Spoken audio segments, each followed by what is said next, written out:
Julia, welcome to The Energy Equation. A joy to have you in here at last. At last. It's been a while, hasn't it? It's been in the making. It's been a long while. You were in the sights from day one.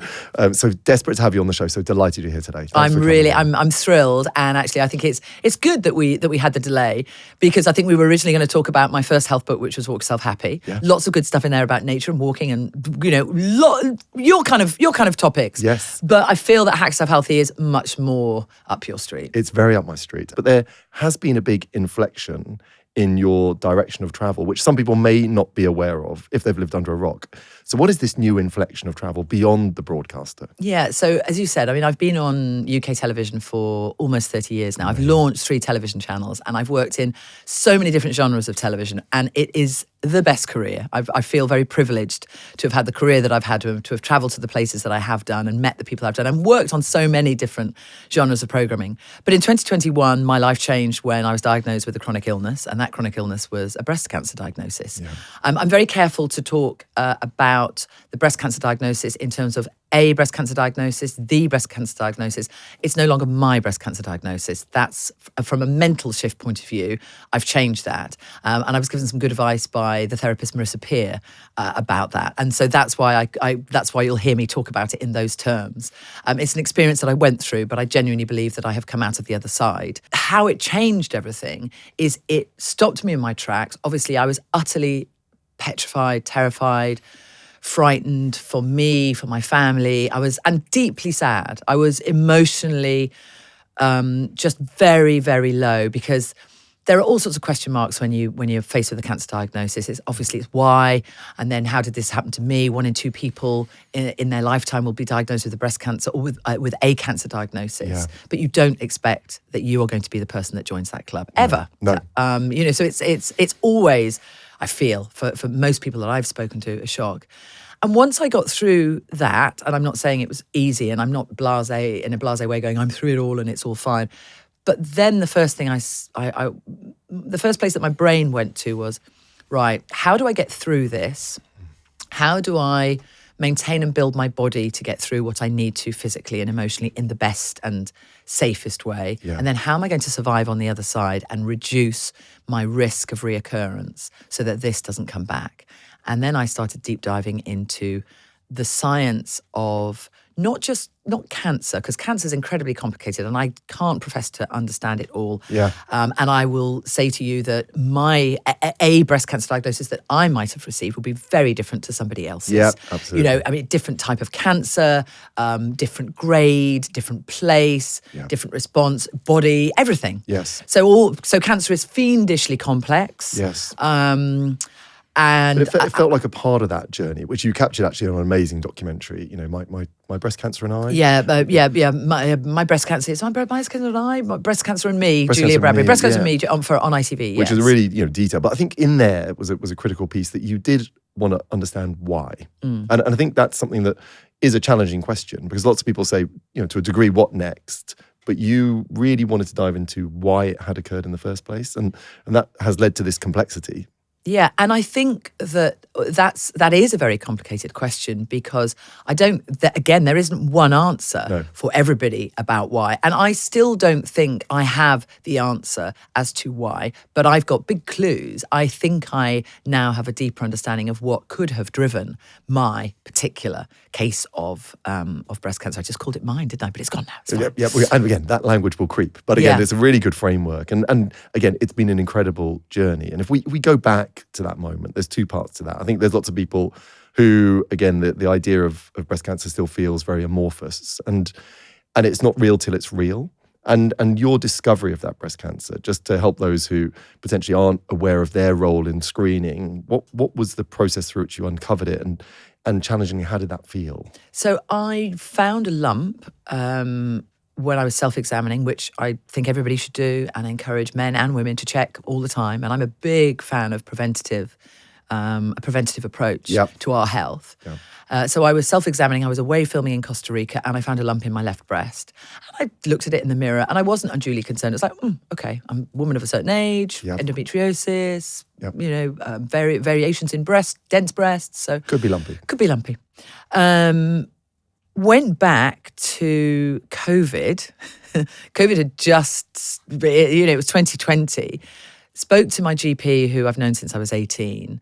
And eventually I had a mammogram and an ultrasound, and then I had a follow-up examination with a consultant. And the diagnosis was that the lump was something called benign microcysts, and it wasn't something to be concerned about. However, the consultant said to me, if I were you, rather than waiting for your next mammogram and screening through the NHS, I would, if you can, pay and have another screening in a year's time, just so we can keep an eye on where this lump is and whether it's moved, shifted or changed. And that's ultimately what I did.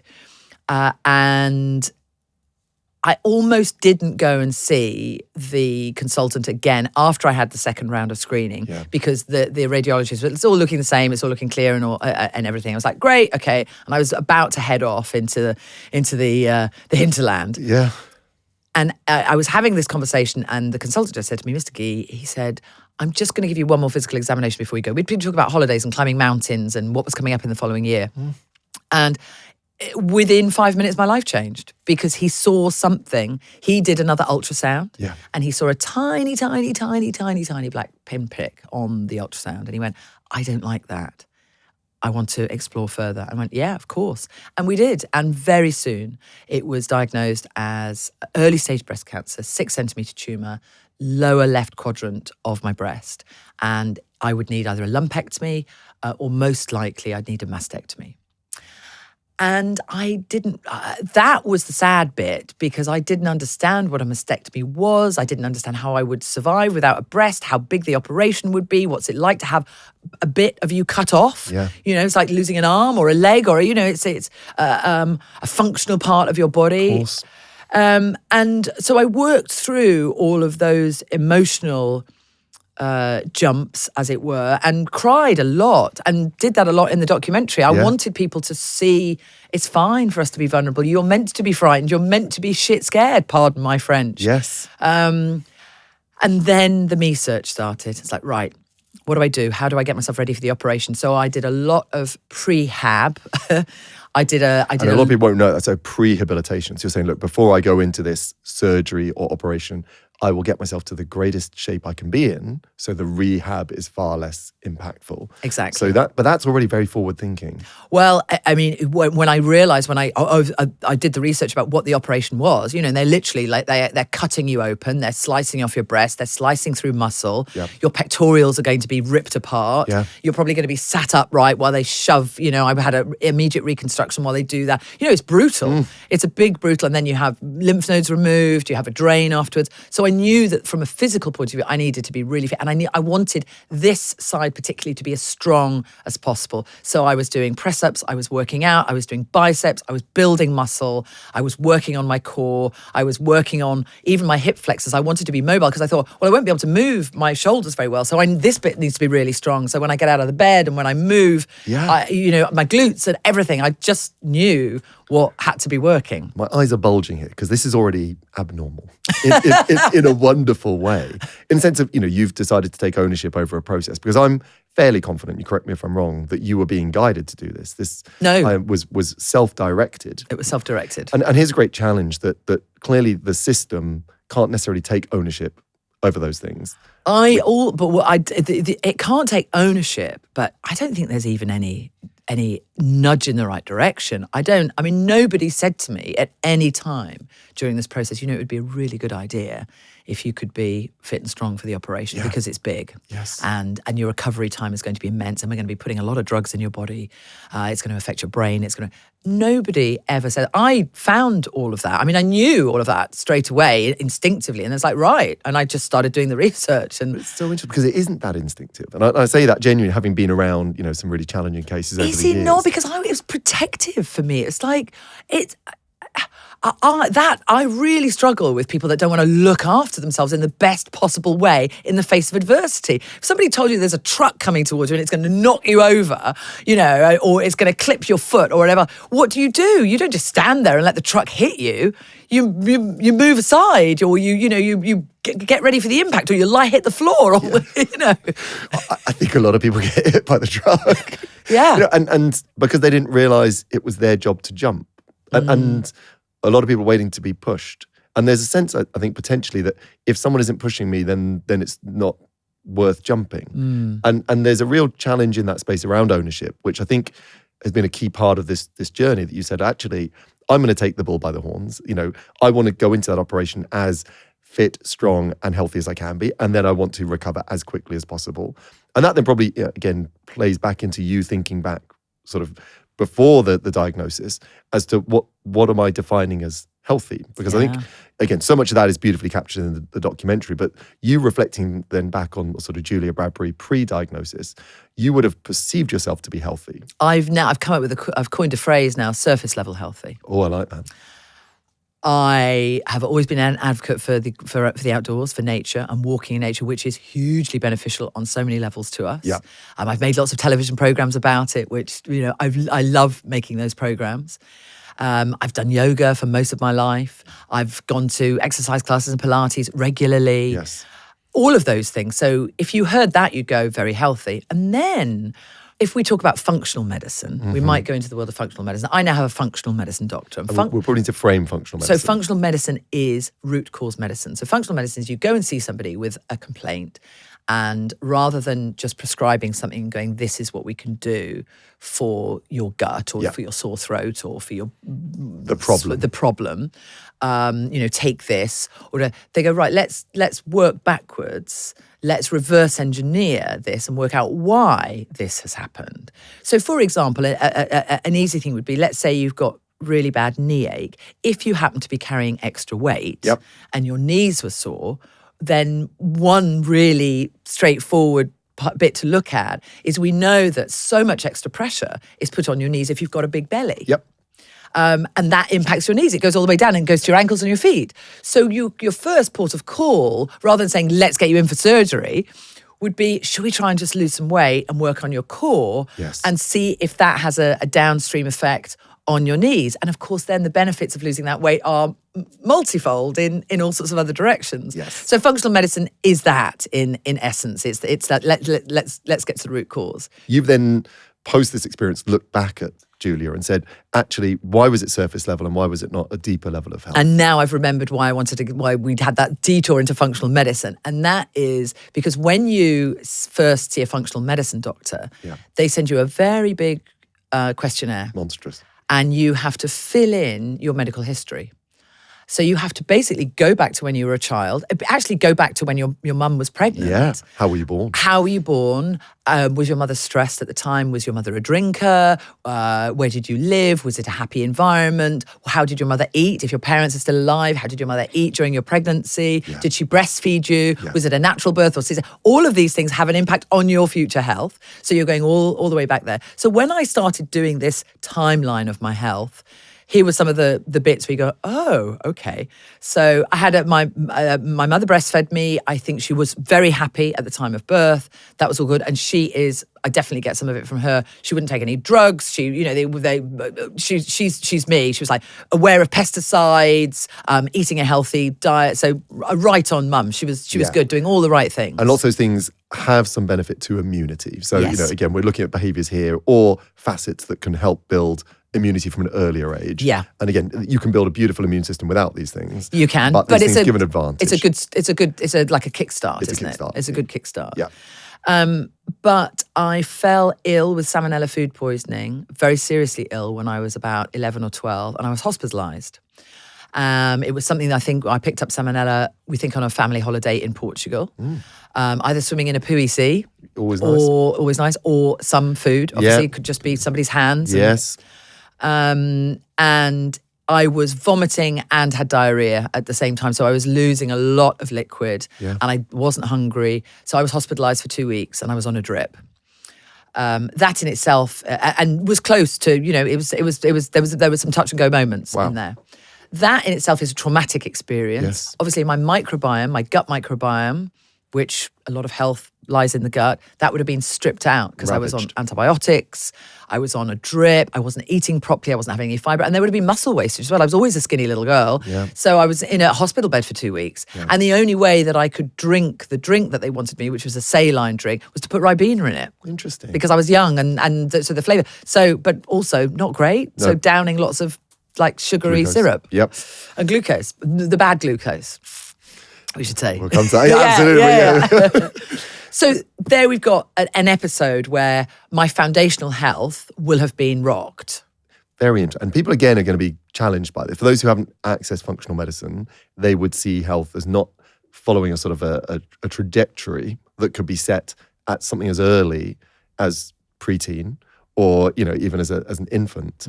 And increasingly, we are looking back on the timeline. And again, functional medicine sits in some ways alongside traditional medicine. Very much so. Some places it jars with it, in terms of its desire to find causality. I wish the gap was less. Oh, man.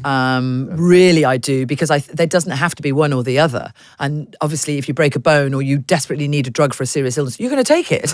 Absolutely. It's not about eschewing one and putting one up there on the mantle. But it's interesting. So this sort of fairly traumatic, gut disrupting, immune challenging episode, muscle wasting was linked then in some way back to. Well, so I don't know what it was linked back to, other than it obviously wasn't good for my foundational health. Yep. Next in the timeline is I was diagnosed with endometriosis in my 30s. Takes a long time to be diagnosed with endometriosis, 7 or 8 years, 7 or 8 visits to your GP. However, I've met an amazing couple of sisters who've invented a blood test that now diagnoses it, which is going to be a game changer. Hugely exciting. We actually had the singer Lucy Spraggan on The Energy Equation. She spoke a lot about her journey with endometriosis and what a challenging condition it is to get nailed, to get treated, to get understood. So that's hugely exciting. That is hugely exciting. So you should get those sisters on because they're pretty amazing. Very cool. Yeah, very good. So endometriosis is a sign of estrogen dominance. Yeah. Didn't know that. Know that now. And endometriosis can't be cured, but I had laparoscopy. I had surgery in my mid-30s. So another big operation. Yeah. Keyhole surgery through here, more antibiotics, more gut stripping, another 6-week recovery, another big operation to recover from. So another big punch to your body in every way. So another moment of, and at this time, remember, I knew nothing about gut health. I didn't know about probiotics. I didn't know about regrowing bacteria. I didn't know about eating protein to help with muscle synthesis, I knew nothing. So I was doing my best, but I was still eating my Maltesers and my sweet, satisfying my sweet tooth, and still drinking alcohol quite readily and happily, being Bradder's last woman standing again. So, ignorance is great, Bradder's right? last woman standing. That was often the phrase. Yeah, that was often. It's always there. Friday night, if it was the Friday night, it was the rap party. I'd be there. We'd be there doing the shots. And also not great for the gut, by the way. And then later on after that, I had a triple hernia operation, and I also had a miscarriage. So here we've got, and I got COVID. So all of this was filled in on my paper. Yeah. I thought I'd done the right things though. I'd been at one stage, I went to see my lovely GP and I said, look, should we do a midway checkup? So I spent a fortune on blood tests, all fine. I had a UTI that was aggressive and wouldn't go away. So I needed 2 rounds of antibiotics for that. Urinary tract infection. Yes, urinary tract infection. So another thing. Yeah. So then you look at it and you go, even if I was eating like a goddess and I wasn't drinking alcohol and I was moving as I should have been, these are big things to interrupt your health that could have caused some sort of trauma on the body. Agreed. And upset your cells and your DNA and had an impact. And then throw into the mix my exciting, rewarding, fantastic job, which is also stressful, has no boundaries, takes me all around the world, flying, really bad for you, messing up your circadian rhythm, eating really bad food on the road because there's not much else available. But by the way, I was happy with not eating great food all the time. Yeah. And a sugar addiction and drinking too much. Suddenly, the surface level healthy sounds like, well, you're not healthy at all, mate. It's a really interesting insight. And again, there's bits in there we'll unpick in terms of some of these behaviors and how we understand what is healthy versus unhealthy. But there's a lot there that you could say, okay, from an optimized point of view, I could have done better. But you were still high performing. Yeah. You were achieving in your career. I would assume you had enough energy to be, a high performing individual. What's interesting is this sense of that was a very different approach to how those health challenges were met versus when you encountered the cancer. What if you could unlock the secret to knowing exactly what you need to do to feel at your best each and every day? Well, that's what Whoop does for me. It's not just a fitness tracker. It's a game changer for anyone looking to understand their body better. For me, it's about helping me identify patterns that support better decision-making when it comes to my health. Fundamentally, Whoop gave me the ability to understand when I should push hard or I've been under too much strain. I need to take back the reins on more recovery, more self-care. Ultimately, there is a busy life for all of us. And with me, I'm juggling travel, work, and personal challenges. And Whoop sits on top of that, helping me understand what my body's going through so I can make better decisions as a result. For me, life is really about being in the present and trying to enjoy every moment. And the data and insights I get help me do exactly that. It doesn't matter how big your goals are, Whoop will help you achieve them sustainably. If you're ready to take control of your health and performance, click the link in the description for 1 month free and add more life to your years with Whoop. I've spent years helping people truly understand what fuels their energy. And when it comes to daily energy recovery, I always start with better sleep, which is exactly what 8 Sleep delivers. 8 Sleep's Pod 5 is a game changer. It's a smart mattress cover that sits on your bed and automatically regulates your body temperature throughout the night. It can detect snoring and adjust the bed position to help reduce or stop snoring. Beyond that, it tracks your sleep. It tracks heart rate variability, breathing, and recovery, all without you wearing any devices. The magic really is in autopilot, the AI behind the pod that learns your sleep patterns and adjusts everything automatically. Also, the new Autopilot Health Check includes preventative health tracking to spot trends like abnormal heartbeats or disrupted breathing patterns before you might notice them. Since I personally started using the pod, I do fall asleep faster, but critically, I sleep deeper, with more time in deep and REM sleep for the same hours slept. If you want to invest your energy this winter, use my code EE at 8sleep.com/EE for up to £350 off for the Pod 5 Ultra. You get a full 30 days to try it at home risk-free, but trust me, once you experience this kind of restorative sleep, you won't look back. If you're into this chat and want more ways to really understand your own energy, just hit follow on the Energy Equation. That way, every week, we can help you get the most out of your day. And we've got this great challenge, which is these are big episodes, but your approach to stopping them happening or rehabilitating from them was less than the cancer. And there's something about cancer in the fact it forces us to face our mortality. Yeah, you're looking death in the eye. Looking death in the eye, which is a big catalyst. And one of the great challenges we will both have as those who are trying to help individuals change their behavior is how do we do that without that stick of this big diagnosis? And so if we presented Julia pre the cancer diagnosis with your findings from this book, where would it have connected with her? I think we all take our health for granted, and I don't think that there's enough discussion in our younger, earlier years about the things that are a common part of everyday life. So drinking, alcohol, students going out and getting absolutely arseholed, that's a part of student life, isn't it? It's kind of like that's for a lot of people. I mean, although interesting, the trend is younger people are drinking less, which is great. But I think they're taking harder drugs. I think there's an upturn in ketamine, cocaine, MDMAs. So, it's not a big rosy picture. Yes, swapping poison. Still, I think pretty bad for you. So I think there should be a bigger discussion about things like alcohol, which is, look, this is a part of everyday life. People celebrate birthdays and births, weddings and deaths with a drink. Yes. And there should be a bit of a question mark over that. It's cultural. But coming to that point again, what would be the incentive? Because here we have that great challenge of I want, if I'm surface level healthy, if I'm presenting, and we talk about energy here all the time, so it's quite a good barometer. But you're an interesting example because you were performing, you did have good energy.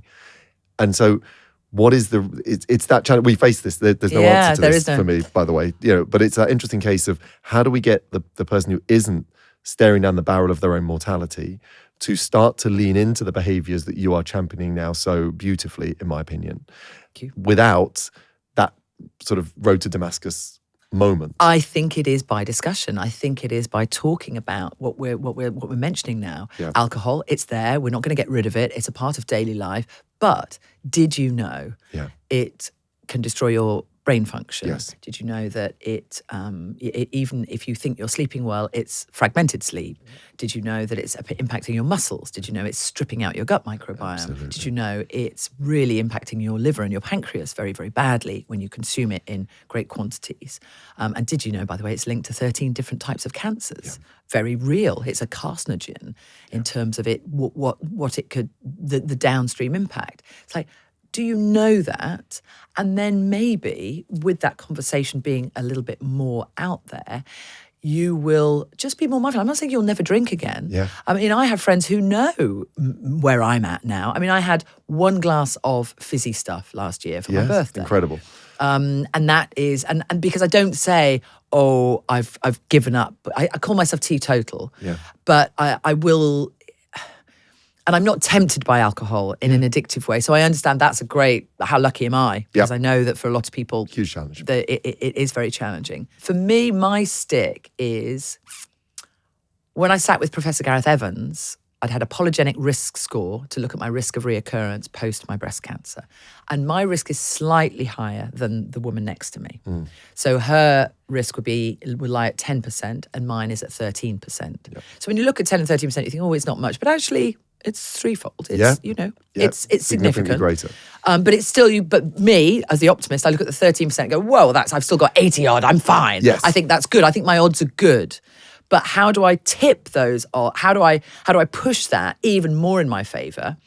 So Professor Gareth Evans said to me, if you drink 6 units of alcohol a week, your risk of reoccurrence goes up by 28%. And I went, wow.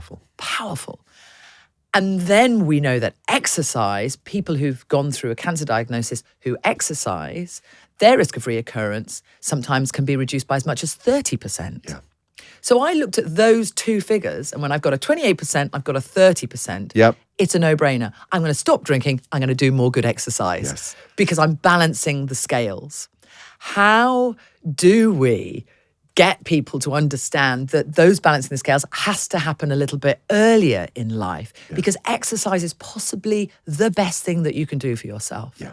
Muscles are so important. I didn't know how important, especially not even just as you get older when muscle wasting starts. So it starts from in your 30s. It can start to happen. But muscles are now, as you know it, they're an endocrine system. They've been relabeled. They're pumping myokines into your blood, these hope molecules. They're pumping good stuff into your body. BDNF, brain-derived neurotrophic factor, great for your brain. Muscle generated, exercise generated, motion generated. Yes. I think of myself as one of those electric batteries. And you know, the bike, when you're cycling on the bike and you're charging the battery when you're cycling the bike. That's how I think of myself when I'm moving. I think I'm charging my battery. That's going to be the new energy equation intro. So it is that. And there's a misunderstanding. I think coming back to this point, there is a health literacy piece missing, which a lot of people don't believe is true because they think, well, I know that vegetables are good for me. I know exercise is good for me, but they don't really understand how and why. And key. And also, if you start younger with exercise, it's going to become part of your life and you're going to be better at sticking with it throughout your life, which is why team sports are really important at schools. Yep. That's why, and even things like tennis. I mean, tennis is really good for you cognitively as well as any ball sport, any racket sport is really good for your cognitive function. But those kind of things, getting kids involved in those sports early at school because you want them to love it. You want them to have a five-a-side or be part of the netball team or take up rowing or love sprinting. Even if they only do it, they think they want to do it professionally and then they don't. But they do it through their school life. It's amazingly good for them. Great for their fortitude, mentally, great for them physically, great from their community aspect point of view, working towards goals. Yes. So we can change the conversation. We can. So if we've got younger Julia Bradbury, we would have loved her to be involved in a culture of team sport at school. We'd have loved her to understand contextually the value of movement above and beyond body aesthetics, above and beyond. And I think children are receptive. I think if you tell them stuff about the endocrine system, I think if you show them a skeleton, or I mean, what's the bit that you remember from the science lab? It's like cutting the eyeball open, isn't it? Yeah. It's the practical. It's like make it sexy, sell it into the schools. Like take them to that body expedition. I've just come back from an expedition. Exhibition. Yes. Take them to the body. Show them fascia and sinews and how the body works. and explain if you have more muscle, you'll be healthy. And you can eat a bit more sugar if you have more muscle because it soaks up glucose as well. Now, there's a sell. That's the one. There's a seller for the kids. So we need a bigger, and again, that's where this book exists, why this podcast exists. There is a desire for quality health information to make those choices without the need for a diagnosis. Yeah. Now, you, again, since that diagnosis, since this journey, have gone so deep into the world of testing. I think you referred to yourself as a crash test mummy. Yeah, crash test mummy for the book. I love Crash Test Healthy. Mummy. Yes, yes. And so, this new world of testing has become very democratized. We've got one of the fastest growing areas is direct to consumer testing. Yeah. In America, they call them labs. Here we might think of them as just blood tests or a wearable bit of data or new imaging facilities. Yeah. In this sort of journey and foray into self-discovery to optimize you, which bit of test data has been sort of most revelatory? What opened up a door for you? Oh, happily, I can say it's the simplest measurements. It's the wearable, which I don't believe, but I personally don't want to wear a wearable all the time. Yes. Because I think you can overanalyze. Professor Russell Foster actually said to me, the sleep expert, he said to me in Walk Yourself Happy, somebody came up to him at a talk about sleep and said, I'm wearing my wearable. I set the alarm at 3 a.m. to see what's happening with it. And he was just like, this has just gone way too far because obviously waking yourself up at 3 a.m. in the middle of the night is not the whole point of optimizing your sleep.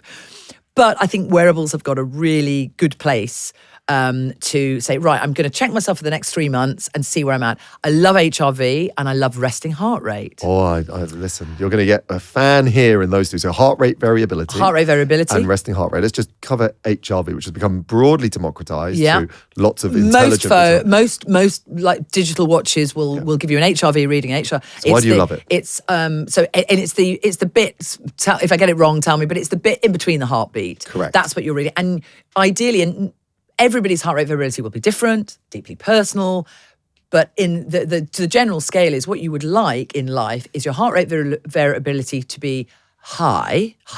Yes. And nobody's number is the same. Yep.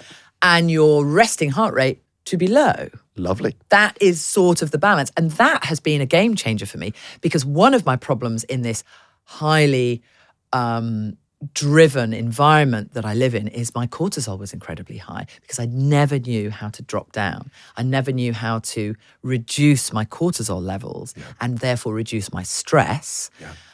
When you've got cortisol coursing through your brain, it's one of the stress hormones. You don't digest. Yeah. Your muscles aren't functioning in the same way because you're ready to run. You're not ready to sit down. It changes your brain. You don't think properly because your brain is set to run. Yes. It's not set to cognitively think through a problem properly. Yes. So how many times when we're stressing to leave the house, how many times do we not find the keys? We can't find the keys because we're stressed because our brain, our cortisol is going, oh, you've just got to get out the door. You got to get out the door. It's like, but I need the keys. Where are the keys? I can't remember where the keys are.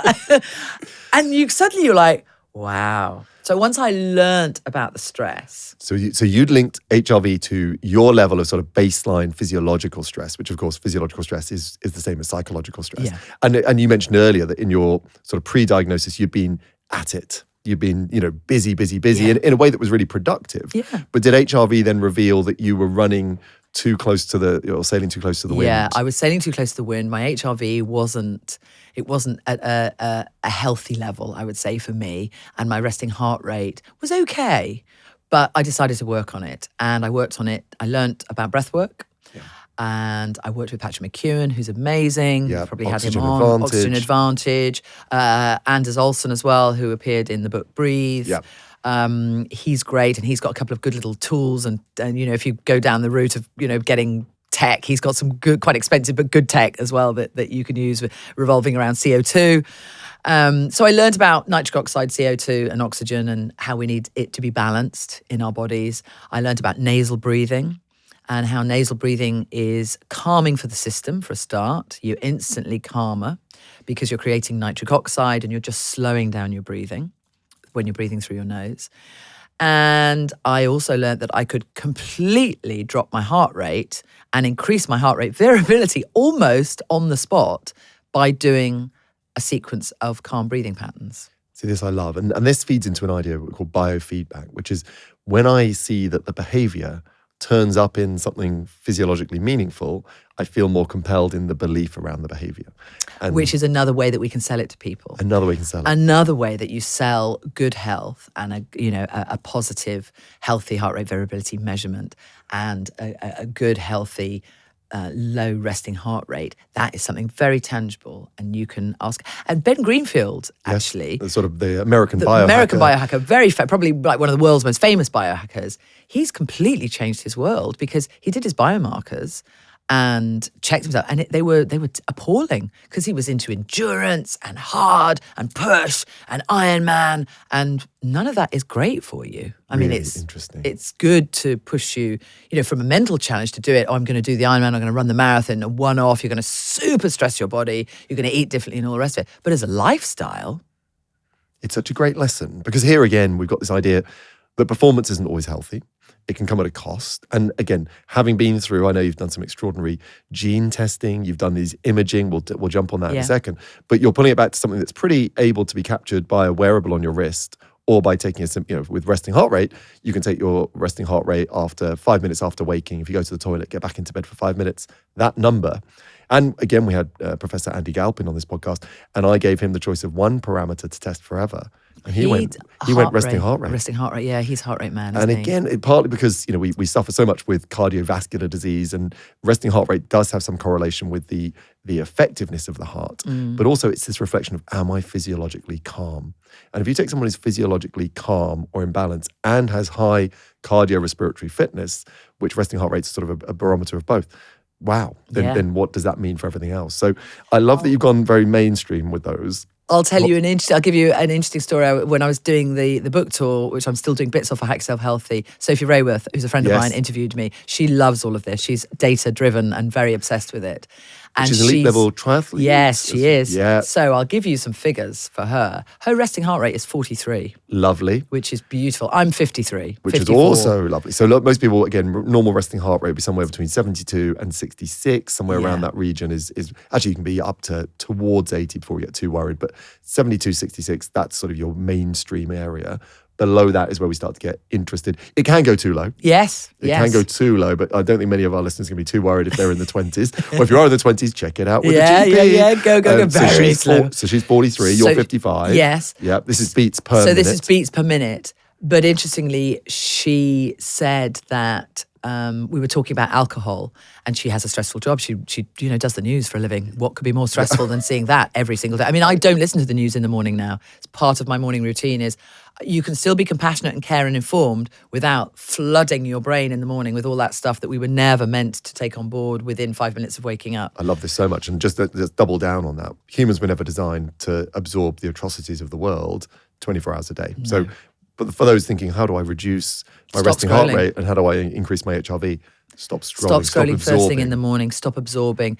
Consuming doesn't necessarily just mean what you eat. Consuming is what you're consuming visually as well. Beautiful point. So Sophie's in the stressful job. She's in this stressful job. So she will often have a glass of wine at night to... Very natural. Yeah, natural. Muscle tension builds. Alcohol's a muscle relaxant. Culturally aligned. All very good until she looked at her wearable. And then she saw what it did to her resting heart rate and what it did to her HRV. And she was absolutely shocked. I genuinely, and I've done some work with some wearable companies and interviewed some of the founders, and say I'm surprised that the alcohol industry hasn't tried to take them out. Because that seems to be the single most effective revelation that people have perceived. When I was in the early world of health screening, people would say, I want to check my liver because of my alcohol volume, or I want to check my body composition because I know it's quite calorie dense. But it's when you check your sleep and recovery and your heart rate, you see the true manifestation of alcohol. So that's a brilliant story. Yeah. So any other tests that have been revelatory? Let's go into the imaging piece because there's a challenge here around the access of these things. These are not going to be preventatively available on a state healthcare system. No, they're not. And I talk about this in Hack Yourself Healthy. They're not, but maybe in the not too distant future they will be, because you do have to look at the balance of equations and the money, and you have to ask yourself. Full disclosure, I'm doing a campaign for Vista at the moment who do this. This is what they offer: preventative MRIs and imaging and screening. So if you have a full body MRI, there's something will be found in most of us. Yes, we're lumpy on the inside. Yeah. So then you have to ask yourself, so if say it was the NHS that was doing this full body MRI and they discovered something, so then there would be a level of discovery. Yes. And that would cost some money. Yeah. And then you get to when you discover exactly what it is, then it's like, well, it's nothing to worry about, so go away. Yep. So end of cost. Yes. Or it's like, actually, we think we need to do something, so you have further costs because Yes. it's something that needs to be treated. Yeah. My argument is, from a cost-saving exercise, if that thing was there anyway, and it is something that needs to be treated, that's going to cost more to treat if it's diagnosed later. And you're still going to have to, the NHS will still spend money Yes. on fixing or trying to treat whatever it is. Yes. So it's money that would have been spent anyway, but it'll be caught earlier and will cost less, and hopefully the outcome for the patient will be better as well. Did you know that the health of your teeth and gums can influence other parts of your health? This includes your heart, lungs, and mental health. On the energy equation, we talk about how small, consistent habits shape your health, energy, and performance. And even something as simple as brushing your teeth plays a part in that. That's where Bond Charge comes in. Their red light toothbrush turns an everyday habit into an energy investment, combining gentle sonic cleaning with light therapy to help keep your teeth and gums healthy. It uses a blend of red and near-infrared light to support gum health and boost circulation, while the powerful sonic vibrations give you a deep, effective clean. There are 4 easy modes to choose from: clean, sensitive, care, and polish, so you can tailor your routine to suit your needs. It's lightweight, portable, and lasts up to 4 weeks on a single charge, so it's perfect for travel or daily use. To make your wellness routine simpler and smarter, head to bondcharge.com and use code EE15 to save 15% off everything from BondCharge. We often track our steps, our sleep, our screen time when we're looking at our health, but we almost never check what's going on inside our body. And that's what got me hooked on Stride One. It's not just another health test, it's a full system. It's DNA, it's gut microbiome, it's blood biomarkers, all connected to one platform. Because far too often, we test a marker and maybe we make some changes, but we don't come back to retest to see what worked. And even if we did retest, we might be missing key other markers that interact by not looking at the whole picture across bloods, DNA, and gut health. For me and many of my clients, Stride One gives answers I'd never seen before. You even get a biological age from real blood data, and you can see how that age changes over time. Every 6 months, they retest you.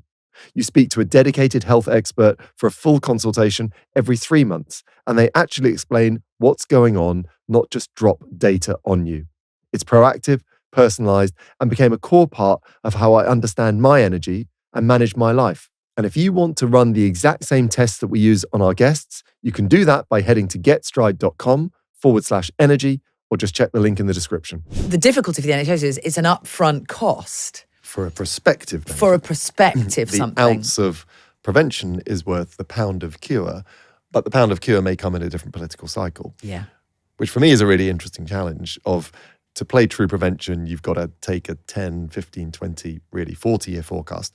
And who's responsible for that? Who can with everything, with pain? climate change, with nature, with protecting our landscapes, conserving Antarctica, or our forests, our trees, the Amazon. Yeah. It's not a 5-year political cycle. No. It's a long term. Okay, but the answer, these are the lungs of the world. So is it worth saving it for our children? Okay. Well, yes. Yeah. So how do we protect? But it's that same piece again that comes back to the breast cancer piece, which is once you staring down the barrel of it, it's compelling. It is compelling. And again, I think your approach is totally unique. Not totally unique, but it's very forward thinking. And others would trust the system to look after them. You took it upon yourself to challenge the system, which I love. But in climate change, it's a similar problem, which is I do not see it happening to me. Yeah. It's a sort of amorphous, abstract concept. And therefore, to ask me to suffer the pain for it today, and that pain for some people might be, in physical terms, I've got to do the exercise today for the benefit tomorrow. In a world sense, it might be recycling or changing certain patterns of spending behavior.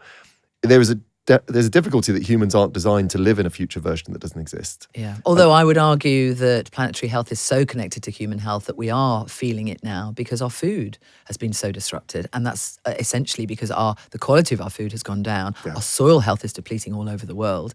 And there are a lot more people with asthma, a lot more people with respiratory issues. Pollution. Yeah. So we are feeling it. Yeah.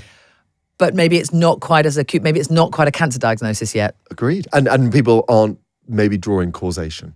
And that again is that piece. These are things that are happening to me irrespective of my environment. I think what's been so powerful about your journey is how closely linked behavior to environment, to health, manifestation. And people often think health sits as a silo away from those things, where of course our body is just adapting to our environment. And so that I think is the path you've drawn out really clearly in this new book. I'll put another argument forward for a preventative approach rather than a let's wait and see approach. I mentioned Professor Gareth Evans, and I had a polygenic score to assess my risk of reoccurrence after my cancer. Yep. I could have had that polygenic test in my 20s. It's a saliva test. Yeah. And it would have told me then, in my 20s, you're at a slightly increased risk of breast cancer. Yes. Now, if I'd had that information in black and white in front of me, would that have moderated my behaviour when it came to alcohol? Would I have changed my lifestyle? I can't answer that, but I can tell you that when my first diagnosis came through after my lump was discovered and analysed, and they said it's benign microcysts, I would have at that stage said, I know that I'm at a slightly higher risk of breast cancer. Yeah. Can we continue to probe? Which is extremely powerful. There's a challenging bit to that, which again may be too personal, but let's imagine you did have that understanding of this increased risk of a breast cancer, and then you're in the position that you did find yourself in, which is I may need to use IVF as part of my conceptive journey, which is a high dose of hormones and a risk of cancer, and a slight increased risk depending on your genes. Yeah.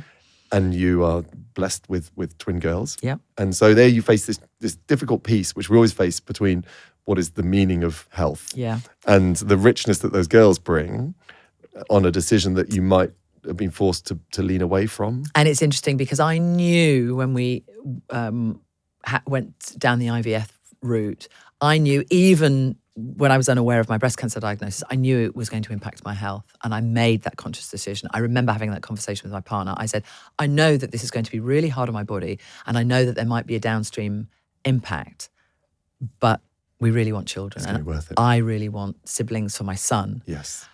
So I will look after myself.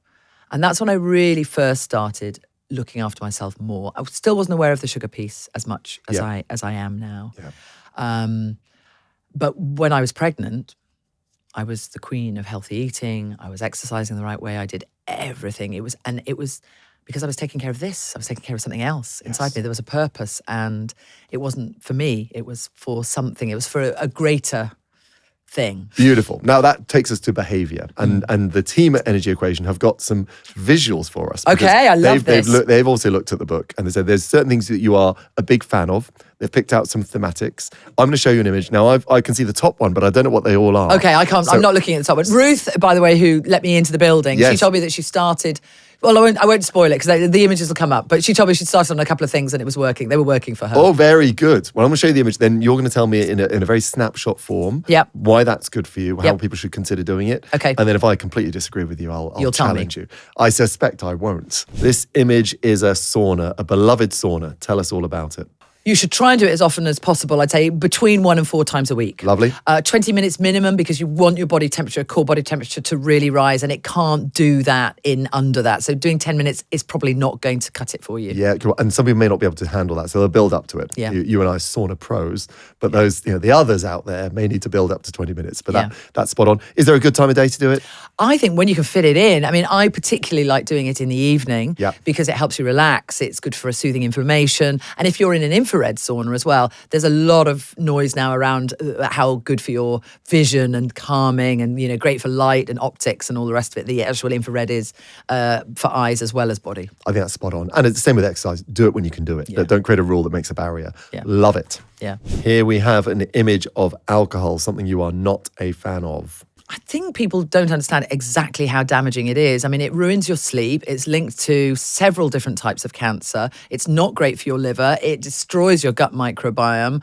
It's not great for brain function. I mean, we could go on and on. The other thing that's interesting that people don't talk about a lot is, as well, I made a lot of bad decisions when I was drunk. Yeah.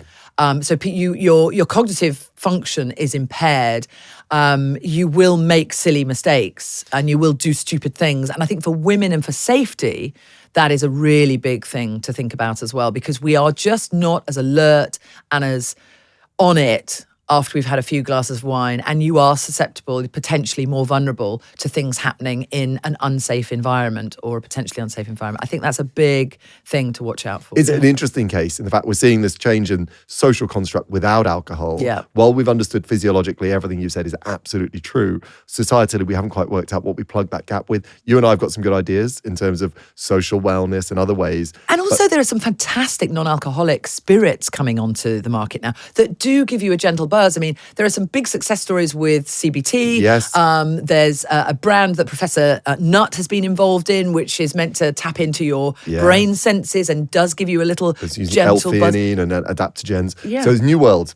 So, but you are, again, your position there is clear and fair. Okay, so this next one is really interesting. Tell us about this. Yeah, don't eat within the first hour of waking up. So essentially leave it for an hour. This is controversial for lots of people. I'm going to refer back to Hack Yourself Healthy and Professor Sachin Panda. So world-renowned expert on circadian rhythms, author of Circadian Code, Salk University, I mean, all round, you know. Yeah, and circadian rhythms, again, that 24-hour biological clock in every cell of the body, regulated by light and dark cycles. A fundamental part of being well is having a good, robust circadian rhythm. Yeah. And what's this first hour of eating got to do with that? So what he has said, and I've listened to lots of different people talk about this, and I've interviewed lots of different experts, and I like his hypothesis. He says that because your cortisol is rising in the morning. Yes. Which is why, by the way, that's why I get morning light as soon as I can in the morning, because I want to cortisol awakening, but also gently, nicely with light, so not like slightly gentle, and also reducing your melatonin and the rest of your hormone cascade. So morning light, really, really good hack. Beautiful. But because your cortisol is on the way up in the morning, because going back evolutionary, we were meant to, we would have been moving, maybe we might have gone on hunting, we'd light the fire, we'd pick up the baby, whatever it was that we would be doing. That's why our cortisol is rising, to get us ready for that day ahead. Yes. You can't digest food very well when cortisol is high in your body. Your digestion is impacted. And it's impacted because you're meant to be getting ready to move and shift away. Your body physiologically is going, no, we're not sitting down for an egg and bacon here. We're moving. Yep. So that made perfect sense to me. He says, wait for an hour, let the cortisol start to even off, and then take your first coffee with milk, and then have your first meal of food so you can actually digest it properly. Yeah. And another big thing that people are struggling with in the modern world is indigestion, reflux, and it's because they're eating sometimes I think at the wrong time, and also sometimes eating just too quickly, and sometimes eating when the cortisol is really high. So they get so very good. And I think it's an interesting one. And I think it's there mechanistically, it makes sense. Empirically, we haven't got a smoking gun that says that is health. And we can discuss those things and say, look, biologically, it might make sense to delay that first caffeinated drink by 1 hour and delay that food. We may have some people who are dysfunctional without their food, and particularly those with a menstrual cycle might find that's not possible. I've swapped out that for a warm milk with lemon, or some electrolytes in the morning, or slightly room temperature milk, water, just to flush myself out. Yeah. I find green tea in the morning is a suitable enough replacement to keep me going, waiting for my coffee to come later. Absolute dream. Here's a list of foods. So we've got turmeric green tea, beetroot, shiitake mushrooms, he says on a very PG show, eggs, blueberries, seeds, rosemary, liver, cruciferous vegetables, spinach, salmon, which were probably classed as superfoods in your book. And what are these all doing? Right. So I eat all of these every week. That's very impressive. I interviewed Dr. Cara Fitzgerald, who has an American forward-facing podcast called Frontiers, which is mainly focusing and looking at functional medicine, and that's who it's aimed at. Yeah. Not everybody needs to follow it. It's quite in-depth and quite geeky, and I like it. But she wrote a book called Younger You. She's done an interesting 12-week trial where she has fed women and men a particular diet, including all of these foods, for a 12-week period. And then she's done sort of biological marker testing, and their biological age has decreased. Now, there's a question mark over biological markers. There are all sorts of different biological markers. Do we believe them? Do you test your telomeres? Is it, what is it? So that's a whole. But she's a pretty robust person. I definitely believe in her, and I definitely believe in these foods. Fab. And these are above and beyond. People go, well, they're plant-based foods. There's vitamins and minerals. Here we're talking about certain things like cruciferous vegetables, which will have elements involved in detoxification pathways. Great fibre as well, by the way. And fibre's really good to scrub away. It's things like microplastics and any toxins. Yeah. And we don't eat enough fibre. Everybody's talking about protein, but not enough people are talking about fibre. We should be eating 30 to 35 grams of fibre a day. Yeah. I don't think people are doing that anywhere close. It used to be like half your plate should be fibre. Yeah, and it's not. Brilliant. So these are superfoods. These are superfoods. Salmon, make sure it's not farmed salmon. Yep, make sure it's wild, because of the conditions of farming salmon. Unfortunately, a lot of antibiotics, a lot of pesticides of the sea, if you like, a lot of bleaching and stuff that goes on. It's very different colour. It's very different colour. Farmed, and when you see farmed salmon straight out of the net, it's pale and grey, and then they inject it with all sorts of colours to make it look that salmony colour. Yeah. So again, where those can, choose where those can, or go for mackerel, canned mackerel, or sardines, which I really struggle with. Yes. It's the oily fish, the sardines, omega-3s. Mackerel, anchovies, salmon, and herring. Sort of our golden five for that. Beautiful. So these foods, you include them on a weekly basis. So they are doing multiple biological jobs in the functional medicine world. They are foods that have got these very distinctive roles above and beyond our traditional fruit and veg or herbs, which may not be as impactful. Yeah. Here's a glorious image of a nose with air going in. So I'm hoping we're talking about breathing. You need to close your mouth, you breathe through your nose, and you actually deliver more oxygen into your body by breathing through the nose than you do through a wide open mouth. That's why snoring is not great for you as well. Fabulous. Because it's not good for brain health, because you're just not getting enough oxygen up here. Absolutely. The nasal passage, you haven't got any hairs on there. No, if people look closely at me, they'll see enough. But we've got nasal hairs, and nasal hairs are there for a reason, because they're great little brushes, and they're filters for lots of bacteria that we're inhaling. We also create something called nitric oxide when we breathe through our nose, about here. And we need nitric oxide, and we need oxygen, and we need CO2 in our bloodstream, really to have a good, healthy, balanced breathing rhythm. Yes. And nasal breathing will automatically slow down your breathing, and slowing your breath is more efficient and better for you throughout the day than having like short, sharp, gaspy breaths through the mouth. Really, really interesting. Here we have a fabulous image of someone strength training, of which I assume you're a big fan. Especially for women. Brilliant. Because it can also help with hormone regulation. We've discussed earlier, we talked about how good muscles are and what they're doing. They're multifunctional. It's not just about being the way that they look. It's not just the physical structure. It's what they're doing physiologically for you as well, and being carbon sinks for your sugar. And we didn't talk about this, but as we age, we need to maintain our strength, because there's that horrible statistic of when you're over 60, if you take a fall and you trip and you break a hip bone, there's another horrible circle of doom, which if you then have another fall within a year, there's a high percentage that you'll die within 12 months, which sounds shocking and horrible. And I'm not trying to be a scaremonger. No, it's huge. It's huge. It's an issue. We just need to be as strong as we can be, especially legs, hips, as we get older, to support ourselves, to support our bodies, to be able to get out of a chair, to be able to hold our grandchildren, to be able to walk the dog, to be able to have sex, to be able to climb up the ladder without falling off the ladder. And we also need to do that sidestepping thing. Lateral movement, because we all trip. I trip on curbs all the time. I'm inherently quite clumsy, but I can protect myself. And I've got the twitch fibre there. I've got that response to be able to save myself. And actually, I write about a fall in the book where I went face down, and luckily I got my hands out, and I came away relatively unscathed. My ego was a little bit bruised because it happened in Regent Street, and I was flat out.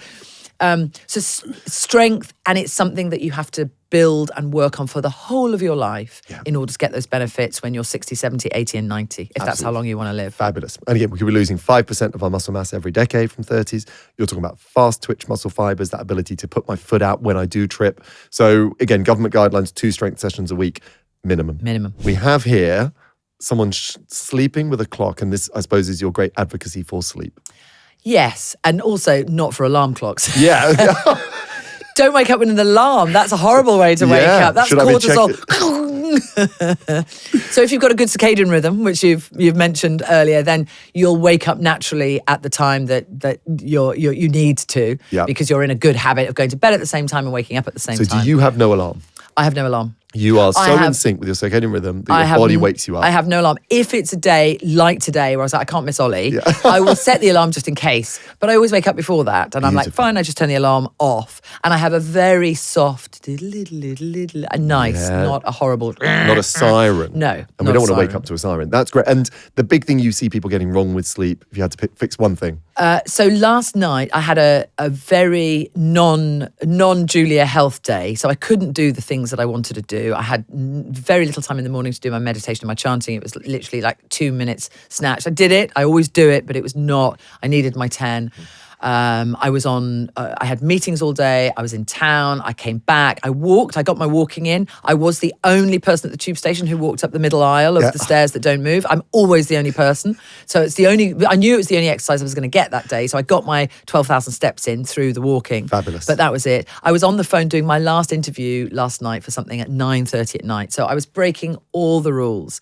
I need to wind down at night. So at 9:30, I took the dog for a walk, and I took him for a long walk. And then I flossed my teeth and did my teeth routine, took off my makeup, lay on the floor on my PEMF mat. Pulsed electromagnetic frequency. So part of a sort of energetic, again, anti-inflammatory is where we've got good evidence. So I was lying on that and I had my legs up. Brilliant. Which I do, which is also de-stressing and great for leg pressure and all the rest of it. And I did. And by the way, this is your worst day. So this lots is of my people are worst going, day. bloody hell. And I did. Julia's worst day is my best day. I did my meditation. I changed meditations. I'd like to experiment in place so I don't get bored. And then I just couldn't go to sleep because I'd done everything too late. I was the call at 9:30 was still going on in my brain, even though I'd meditated, I'd done my routine, I'd walked the dog, but I had a really fractured night's sleep. And I knew I was doing this today. So I was just... So the unwind was neglected. It was too late in the day. And actually, I just did too much yesterday. And I had no choice. But it really impacted my sleep. And the lesson there is there's this golden time, if you can, switch off, get rid of the phone, don't look at the screens, spend time with your family or your partner or your lover or your children or your dog. Or maybe you want to watch something that you love, one episode of something early on in the evening, put your blue light blocking glasses on, don't have bright LED lights on, dim the lights, wind down and get into bed in a nice, easy fashion. I think we all we do a handbrake turn trying to get into bed and go, right, now let's go to sleep. And the body's like, no, let's not. Couldn't agree more. What about this? You've made a career out of it. Well, you've made a career out of many things, but I think you've brought a lot of this outdoor world into people's lives. I mean, where do we start with nature? First of all, let's get practical. This is where we come from. This is where our ancestors have evolved.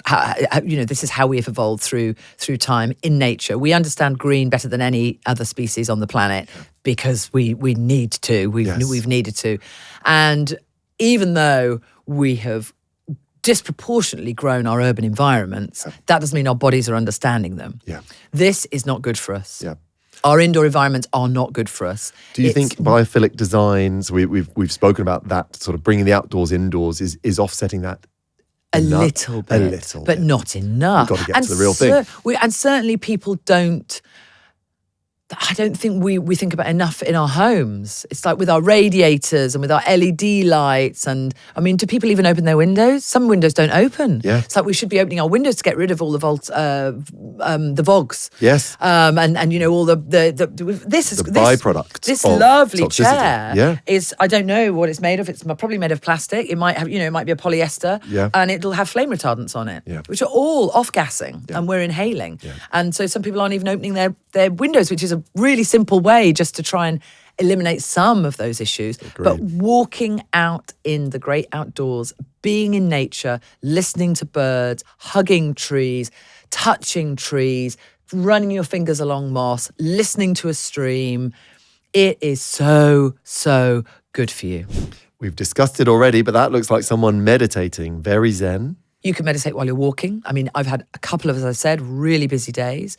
And my affirmations and some of my chants. Yesterday, I walked down the road to catch the bus. I do a Sanskrit chant because I like it. It calms me. It creates nitric oxide. And I walked down the road doing my Sanskrit chant.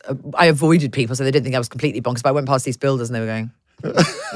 And so meditation is being in the moment you're in. It's not being in 1,000 different places. Yeah, and it's also, I think the thing that I certainly made the mistake of in the beginning is you think you drop into this sense of peace and you're going to stay there. Yes. You're going to stay in this calm. And actually you don't. The brain doesn't work like that. It's always running off. And meditation really, or mindfulness, whichever different practices slightly, but it's coming back to whatever it is you're focusing on. So maybe you are meditating and maybe it's a chant, but maybe it's inside, maybe it's a silent chant. And you're repeating a mantra or a chant, and then you start thinking about the washing. Then you have to come back to the mantra. Yes. Or maybe you are doing mindfulness and you're just breathing and you're thinking about the parts of your body that are touched on the chair, and that's what you're focused on. And then you start thinking about something else, and then you go, no, but yes, I can feel that. I can feel the chair underneath my thighs. I can feel the carpet underneath my feet. Yes. Or I'm back to the breath work. It's about the golden bit is coming back. That's the bit that's growing the muscle. That's the bit that's the real strength, I think, in meditation and mindfulness is you are, first of all, it's such a great habit. You're dedicating 10 minutes, 20 minutes to sitting still. Great for heart rate variability, great for your nervous system. But it's just this fantastic mental, I'm going to keep coming back to here. I'm going to keep coming back to here. Absolutely. Amazing. Look at this. That looks like someone doing something pretty high intensity. You're a proponent of high intensity interval training? I am a real proponent. I'm sure you've listened to Dr. Rhonda Patrick's podcast. It's great. Find My Fitness. She's no relation, but I'm devastated. Yeah. She's brilliant. She's brilliant. She deep dives into research and she unpicks it. Yeah. She's fantastic, but she's also a massive proponent of exercise. Yes. And I heard her talking about somebody called, I don't know if he's a doctor, Dan Levine. And I don't know if he's a doctor, but he's done experiments on people in the second act of their life, and he's grown their heart muscle by getting them to do high intensity interval training a couple of times a week. And it's worked. Yes. He's grown, because you can grow your heart muscle at any age and any stage. Up to the age of 70. Oh, interesting. I think I'd heard that. Okay, that's. I think there's a stiffening of the heart. Yes. So that maybe may that's well the be true. threshold. I'll need to check on that. Okay, one. there we go. But I think that improvement in fitness. I think we've seen centenarians gain muscle. Yes. But the heart itself, actually, I'll need to double check that. Check on that. But there's a huge surge for sort of zone 2 gentle exercise, which I'm a big fan of, as I know you are. Yeah. But here you're saying again, we're seeing the data that says you have got to push yourself quite hard. You've got to get your heart rate up. So we're talking about resting heart rate being low, and ironically, the way to get a low resting heart rate is to push your heart rate once a week is enough. It's like once every 7 or 8 days is some of the science. And what I like as well, it varies differently. So I've gone for the bit that I like most.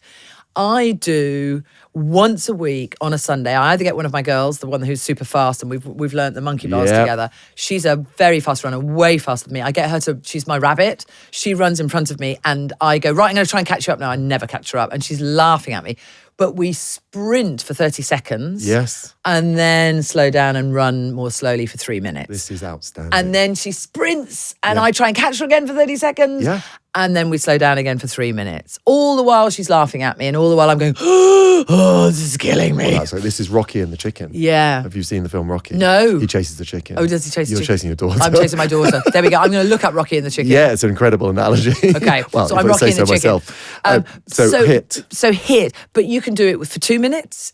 Some people do it for 2 minutes. I believe that it's just as beneficial to do the 30 seconds and the 3 minutes. I haven't read anything contrary to that. I guess, obviously, if you could do it for 2 minutes, just improves your overall fitness. But this is the bare minimum. Yeah. This is like, I've got to do this. It's my least favourite of my exercise during the week. I can well imagine. It's hard, but if it's hard, there's no incentive to change. Yeah. You're not a fan of these. No. That is a smartphone with someone who appears to be doom scrolling. Yeah. You're a bit of a mission against these. Well, look, I can't have a mission against them because I use them and I'm addicted to them, and I have an Instagram account and I have a social media following, and part of my career is based on those. So I'm not saying throw them away. If we're again giving a snapshot, what's the one thing you would like people to change about their relationship with these? It's Please, please, please don't start scrolling first thing in the morning. Do not let your phone be the first thing that you do see or let into your life in the morning. Beautiful. That plays into that sort of first hour of allowing a smooth cortisol awakening and not creating this artificial stress first thing in the morning. Yeah. So you want people, again, they're a part of our daily lives, but that first hour, free from smartphones. Yeah. And people will say, oh, but I need to check my messages, or, oh, but I'm a doctor on call, or, oh, but I'm, and it's like, there are so many ways around that. Yeah. There's a telephone number. In fact, a producer said to me, a TV producer said to me, I can't put the phone outside the house. I'm a news producer. I need to be on call in case something happens. I said, you can set it so that one telephone number can get through to your phone, a special number. Yep. So just set one number. It's the news desk. And if you hear your phone ringing, you know who it is. And you know, yes, you've got to respond to it. Yes. These are really clever machines. They can do everything. Absolutely. You can switch them off. You can turn them down. You can, have different ringtones for different people. Just use the tech to your advantage and don't get sucked in by the tech. Here we see an image of someone flossing. So this must be oral hygiene. Gum health, gum disease. Yeah. I scrape my tongue every morning. I use a copper tongue scraper. That is outstanding. People would want to be tuning in for a bit of that. Yeah, it'll be on Instagram soon. I've done one. I'll do another one with all the horrible gunk that comes off your tongue. It's disgusting, but that's what builds up overnight. Yep. That's the bacteria you want to get rid of, and so do that. I'm religious about tongue scraping in the morning and then brushing my teeth straight away. Ready for the day ahead before breakfast. Yeah. I spoke to a couple of specialists, dentists, and it's a before breakfast thing. The flossing I do at night. Yep. And the flossing is the only way that you can get in between your teeth to remove particular bacteria and food pieces. There is even a really great brush cannot get, the bristles cannot get in between your teeth. Gum disease is linked to all sorts of other diseases. And also interesting, I learned this week that if you have fewer teeth, longevity goes down. It's an extraordinary thing. I remember years ago when doing some sort of cardiology work, we were finding the bacteria from gum disease in the plaques, in atherosclerosis, and of course Alzheimer's and dementia. Yeah. And for those who aren't yet excited enough, erectile dysfunction. And another thing, very heart-centric, that looks like some glorious olive oil. Would that be Greek for you? So that would definitely be Greek for me because I have Greek origins. Ruth, who met me today when I was coming to the podcast, she started doing olive oil and she said she's enjoying it. So extra virgin olive oil, high in something called polyphenols, really, really good for you. Good for cell health. Also, like a bit of a hermetic stress for the immune system because polyphenols really are like punching. Very powerful. Which is great. Super powerful. Anti-cancer properties and elements, but just overall health. Good for cholesterol, heart function, brain function. How much a day? A lot of good stuff. Well, I have a shot or a good glug a day. Yeah. And I saw a nutritionist pick apart Brian Johnson, who he's got his own olive oil now, and he suggests doing a shot. Guy. Yeah, the longevity guy who spends $2 million a year. Does he on his longevity? He does, yeah. And he was talking about doing shots of olive oil. I do shots of olive oil, and I do get my kids to do shots of olive oil. However, I would say rarely is it standalone on an empty stomach. Yes. I would also, and this was that this nutritionist said on Instagram, she was pulling me apart going, no, Brian, you're wrong because you need to do fibre. And I would agree, do it with some food. Yeah. Dress it on salads, put it on everything. It doesn't have to be, but I particularly like having a shot. I like the tickle at the back of my throat. The kids, it's a really good way of just making sure they've got enough of it. And then it should be before or after breakfast. Yeah, very good. And for many others, it might be a teaspoon, but we're really looking at it's a beautiful food for reducing inflammation and for a raft of benefits. So load it in. Load it in. So this extraordinary picture appears to be someone gargling. Gargling, humming, breathing through your nose. There's something called, you can do... there's Indian throat gargling as well, which is a type of chanting, Indian throat chanting. There are all sorts of things. Yeah. Basically, we're trying to create that nitric oxide and we're also trying to calm ourselves. Yes. And this, alongside everything else I've mentioned, is really good to calm you. And humming is another good way to access it. So hum for 2 minutes. Yeah. Hum or gargle. Singing can be a little bit of this. Yeah. Particularly, but it's what we call a vagus nerve innervator. So the vagus nerve, which is part of that calming nervous system, runs in and around the neck. So the wandering nerve. The wandering nerve. So anytime you get this sort of vibration, so if people are feeling a bit wired, gargle. Interestingly, my son naturally hums. And I don't stop him. People go, stop it. I'm going, no. He's nervous. He's just calming calming himself. He's calming himself down. Isn't that fantastic? Yeah. Great. And then our final one. Oh, yes. Is someone walking backwards. And you've been on this for a while. In fact, this is a big part of your last book. Yeah. Isn't it, really? So walking backwards, retro walking. Ancient Chinese origins. Good for lots of reasons. physically, you'll I hope concur. I do concur. Good for knees. Yep.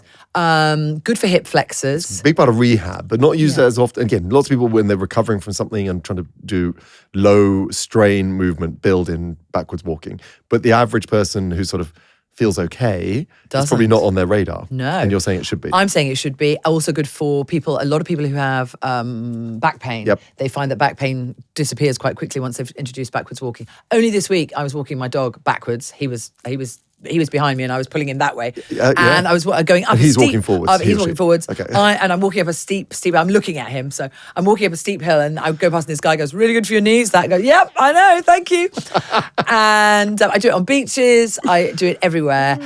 Really good for you. Good on an incline. You can feel it. It works you harder as well. Yeah. It is a little bit, and you're moving your body in a different way. Yes. So that's good for you, isn't it? Diversity. You want a diverse gut microbiome Totally. and you want diverse movement patterns. We do, because we get very used to the things we do, which means we become more efficient at them, which means they do less. So, it's trying the new sport, it's trying a new biomechanical movement pattern. So I buy into it. I don't know, I'm actually not on the research. What's the minimum amount?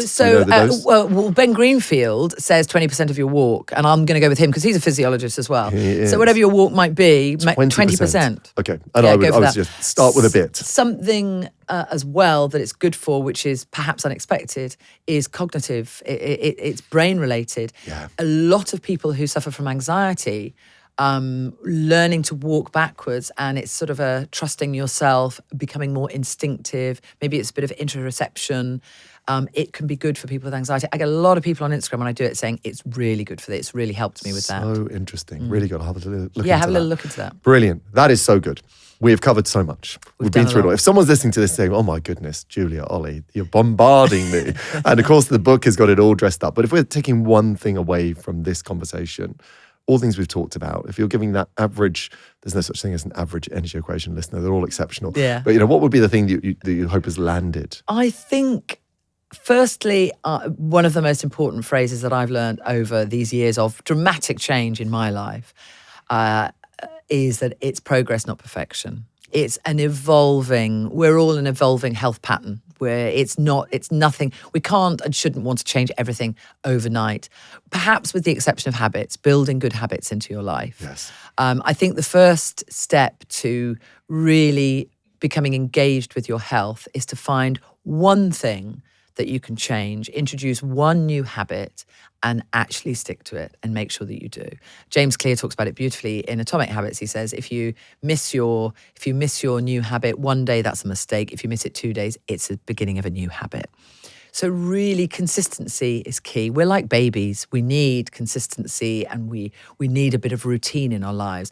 And I think if you can get there mentally, going, I am going to get that morning light every day, or I am going to walk a number of steps every day, or I am going to learn to meditate, or I'm going to go and learn how to play tennis. Or I think if you can do that and stick with it and make that your goal, I'm going to do this, and whatever happens, I'm going to make sure I stick with it. Then I think everything else falls into place. Beautiful. Julia, you're a wonderful ambassador for being well, for understanding what this new world of wellness means. The book's fab. Again, so grateful we got you on the energy equation, and it's been everything I hoped it would be. So thanks so much. Thank you. It's been fantastic talking to you. It's brilliant to talk to somebody about all of this. So good. Thank you so much. Thanks, Ollie.